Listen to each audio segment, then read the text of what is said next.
Welcome to e content of version 5th semester DSc course. آج ہم بات کریں گے مولانا جلال الدین رومی علیہ رحمہ کے حالات زندگی اور ان کی ادبی خدمات پر۔ مولانا رومی محمد جلال الدین رومی 1207 عیسوی میں پیدا ہوئے مشہور فارسی شاعر تھے۔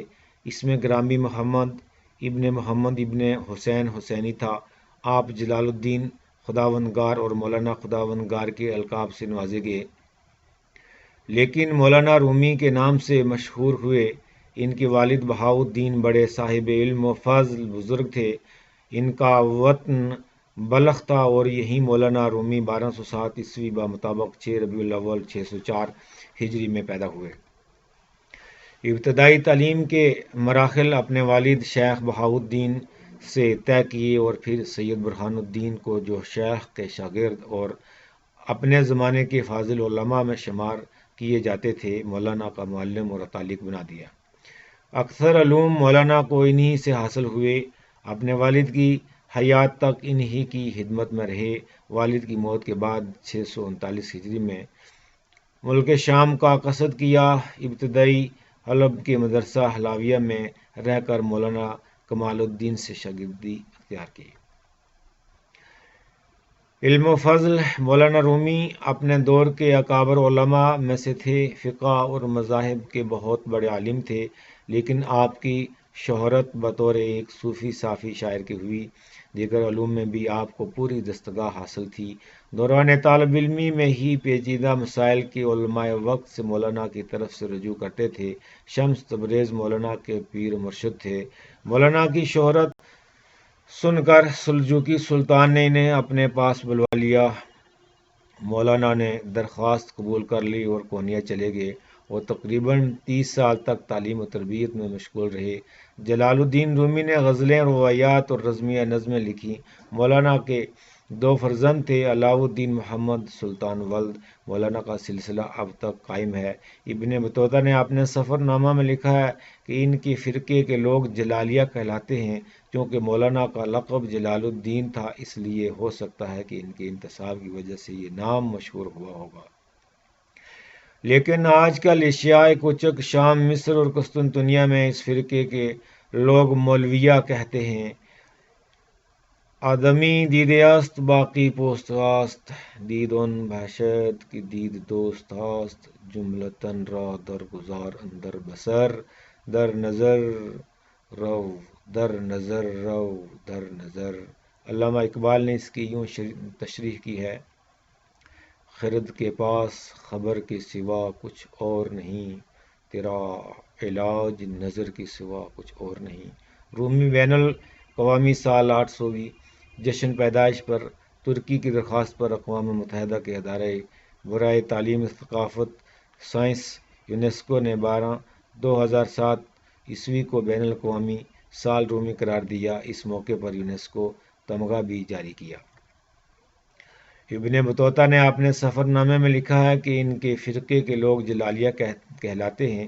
چونکہ مولانا کا لقب جلال الدین تھا، اس لیے ہو سکتا ہے کہ ان کے انتساب کی وجہ سے یہ نام مشہور ہوا ہوگا۔ لیکن آج کل ایشیائے کوچک، شام، مصر، قسطنطنیہ میں اس فرقے کے لوگ مولویہ کہتے ہیں۔ بقیہ زندگی وہیں گزار کر تقریباً 66 سال کی عمر میں 1273 عیسوی میں بمطابق 672 عیسوی ہجری میں انتقال کر گئے۔ کونیا میں ان کا مزار آج بھی عقیدت مندوں کا مرکز ہے۔ مثنوی رومی ان کی سب سے مشہور تصنیف مثنوی مولانا روم ہے۔ اس کے علاوہ ان کی ایک مشہور کتاب فیہ مافیہ بھی ہے۔ باقی ان گفتے عاید بے زبان، در دل ہر کس را درد نور جان۔ جس شخص کی جان میں نور ہوگا، اس مثنوی کا بقیہ حصہ اس کے دل میں خود بخود اتر جائے گا۔ اقبال اور رومی علامہ محمد مولانا اقبال رومی کو اپنا روحانی پیر مانتے تھے۔ کشف اور وجدان کے ذریعے ادراک حقیقت کے بعد صوفی صحیح معنوں میں عاشق ہو جاتا ہے۔ یہ رغبت تمام محبوب حقیقی کے تمام احکام کی پیروی کرتا ہے۔ رومی نے جو ہر عشق کی تعریف اور اس کی ماہیت کی طرف معنی خیز اشارے کیے ہیں، صوفی کی ذہنی تکمیل کا مقام کیا ہے۔ اس کے متعلق 2 شعر نہایت دل نشین ہیں۔ مولانا مثنوی مولانا روم، جو مثنوی مولوی مانوی سے بھی معروف ہے، یہ کتاب جس نے مولانا کے نام کو آج تک زندہ رکھا ہے، جس کی شہرت اور مقبولیت نے ایران کی تمام تصانیف کو پیچھے چھوڑ دیا ہے۔ اس کے اشعار کی مجموعی تعداد جیسا کہ کشف الظنون میں 26,666 درج ہے۔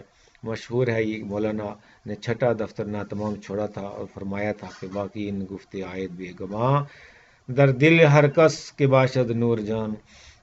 اس پیشن گوئی کے مصداق بننے کے لیے بہت لوگوں نے کوشش کی اور مولانا سے جو حصہ رہ گیا تھا اسے پورا کیا، لیکن حقیقت یہ ہے کہ مولانا نے بیماری سے نجات پا کر خود اس حصے کو پورا کیا تھا اور 7واں دفتر لکھا تھا، جس کا مطلع یہ ہے: اے ضیاء الحق حسام الدین سعید، دولتت پائند عمرت بر مزید۔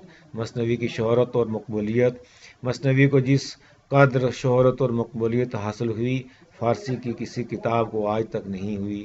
صاحب مجموع صفا نے لکھا ہے: ایران میں 4 کتابیں جس قدر مقبول ہوئی کوئی نہیں ہوئی: شاہنامہ فردوسی، گلستان سعدی، مثنوی مولانا روم اور دیوان حافظ۔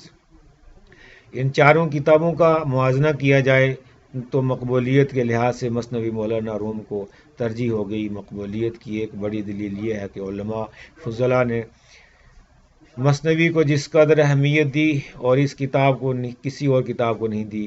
کشف الظنون میں ایک مشہور شرح ہے، جس کے بعد بھی کئی شرحیں لکھی گئی ہیں۔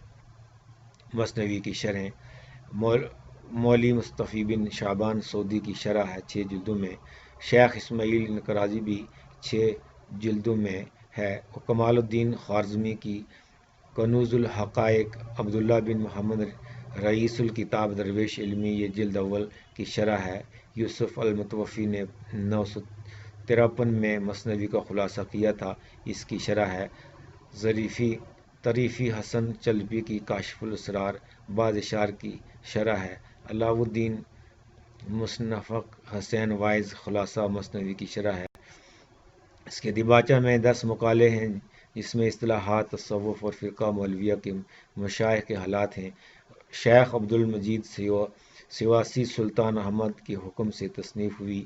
علائی بن یحییٰ وائز شیرازی اسماعیل ودو کی اظہار مثنوی، صرف احادیث و آیات کی قرآنی الفاظ مشکلہ کی شرح ہے۔ معلومات اور رموز و حقائق تصوف کا جو سمندر مثنوی میں پوشیدہ ہے۔ یہ تھی چند گفتگو مولانا جلال الدین رومی علیہ رحمہ کی نسبت سے۔ Students are suggested to write life and work contribution of مولانا جلال الدین رومی اور مثنوی مولانا روم کی اہمیت پر تبصرہ کریں۔ تھینکس۔